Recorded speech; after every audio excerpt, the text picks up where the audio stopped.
السلام علیکم ورحمۃ اللہ وبرکاتہ۔ میرے وہ بھائی اور بہن جو مال کمانے کے لیے روزی کے اعتبار سے پریشان ہیں، کاروبار کرتے ہیں لیکن نفع زیادہ نہیں آتا، یا نوکری کرتے ہیں اور پیسے پورے نہیں ہوتے، یا اس کے علاوہ کوئی اور راستہ ذریعہ معاش اختیار کر رکھا ہے لیکن وہاں سے پیسہ اتنا نہیں آ رہا کہ جو ضرورتوں کے لیے پورا ہو، جس سے اپنی چاہتیں انسان پوری کر سکے، اور وہ یہ چاہتے ہیں کہ مال اور دولت کی کثرت ہو جائے اور بہت زیادہ پیسہ آ جائے، تو اس ویڈیو کو آخر تک پورا دیکھیے گا۔ ادھر ادھر کے وظائف معلوم کرنا اور بہت سارے مجربات پہ عمل کرنا، بعض صحیح ہوتے ہیں، بعض غلط ہوتے ہیں، بعض عامل صحیح کام کر رہے ہوتے ہیں، بعض غلط کام کر رہے ہوتے ہیں، انسان کو پتہ نہیں چلتا۔ لیکن اس وقت میں آپ لوگوں کو ایک ایسا وظیفہ بتاؤں گا جس وظیفے کی بنیاد قرآن کریم کی آیت پہ ہے، جس وظیفے کو اللہ نے خود بتایا ہے اور اپنے نبی کی عمل کے ساتھ بتایا کہ میرے نبی نے اپنی قوم کو جا کے اس طرح دعوت دی۔ انسان کی چاہت ہوتی ہے کہ اس کو مال زیادہ سے زیادہ ملے، تو لوگوں کو اس چاہت سے دعوت دلوائی ہے اللہ رب العزت نے اپنے نبی کے ذریعے۔ سورۃ النوح اگر آپ اٹھا کے پڑھو گے تو اس کے اندر اللہ رب العزت کا ارشاد ہے کہ حضرت نوح علیہ السلام نے لوگوں کو جا کے دعوت کیسے دی۔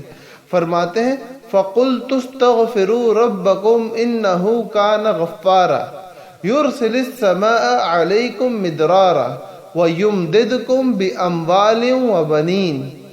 تو یہ وہ باتیں ہیں جو ہمیں بتاتی ہیں کہ آپ لوگوں کو اگر مال کی کثرت چاہیے تو وہ کس طرح ملے گی۔ حضرت نوح فرماتے ہیں کہ میں نے اپنی قوم کو جا کے یوں دعوت دی وَقُلْتُ اسْتَغْفِرُوا رَبَّكُمْ، کہ تم اپنے رب سے استغفار کرو، إِنَّهُ كَانَ غَفَّارًا، کیونکہ تمہارا رب بہت زیادہ معاف کرنے والا ہے۔ اور نہ صرف یہ کہ معاف کرے گا، یُرْسِلِ السَّمَاءَ، وہ تمہارے اوپر آسمان کو برسا دے گا، مدرارا، پے در پے برستی ہوئی بارش کی طرح، وَيُمْدِدْكُمْ بِأَمْوَالٍ، اور آسمان سے جو بارش برسائے گا نعمتوں کی، اس میں ایک نعمت تو بہت بڑی مال کی ہوگی اور دوسرا بیٹوں کی ہوگی۔ تو ہمارا تو خیر اس وقت بات کرنے کا مقصد یہ ہے کہ اگر مال کی کثرت چاہیے تو استغفار کی کثرت کرو۔ اب کثرت کا معنی کہاں آتا ہے، اس کے حوالے سے محدثین کی یہ رائے ہے۔ وہ لوگ جو اللہ کے نبی صلی اللہ علیہ وسلم کے کلام سے بات کرتے ہیں، اللہ کے نبی صلی اللہ علیہ وسلم کی کلام کے اوپر محنت کرتے ہیں، ان لوگوں کی یہ رائے ہے کہ جہاں جہاں کثرت کا معنی پایا جاتا ہے ذکر اذکار کے اندر، وہاں کم از کم جو کثرت کا عدد ہے وہ 300 کا عدد ہے۔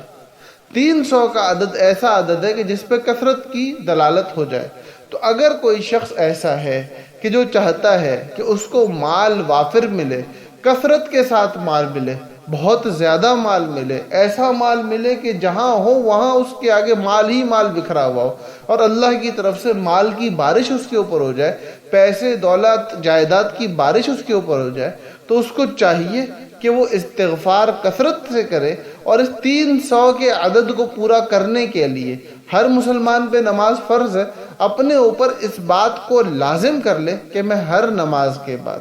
61 مرتبہ، ہر نماز کے بعد 61 مرتبہ 61 ٹائمز استغفار کروں گا۔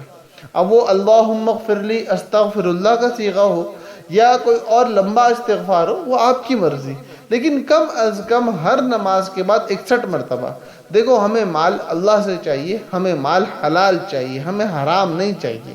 تو جب حلال مال بہت زیادہ چاہیے ہو تو وہ اللہ کو راضی کیے بنا حاصل نہیں ہو سکتا، اور اللہ کو راضی بغیر نماز کے نہیں کیا جا سکتا۔ تو ایک تو آپ کی اس چاہت سے آپ کو سب سے بڑا فائدہ یہ ہوگا کہ آپ نماز کے پابند ہو جاؤ گے۔ نماز کے پابند ہوگے، اللہ راضی ہو جائے گا، اللہ آپ کی دنیا کے ویسے ہی سارے معاملات بنانے شروع کر دے گا۔ اور دوسری طرف آپ جب استغفار اس نیت سے کر رہے ہو کہ اللہ پاک میرے گناہ بخش دے، مجھے اپنا دوست، اپنا ولی بنا لے، اور میرے لیے دنیا میں مال کی کثرت کر دے، جو مال میرے لیے فتنہ نہ بنے بلکہ میری آخرت کا سرمایہ بن سکے، تو دیکھنا، اپنی آنکھوں سے دیکھو گے کہ اللہ تمہارے آگے پیچھے مال کی ریل پیل کر دے گا۔ اللہ پاک ہم سب کا حامی و ناصر ہو، ہم سب کی جائز تمناؤں کو پورا کرے، اور ہم سب کے لیے دنیا اور آخرت کے مراحل کو آسان فرمائے۔ السلام علیکم ورحمۃ اللہ وبرکاتہ۔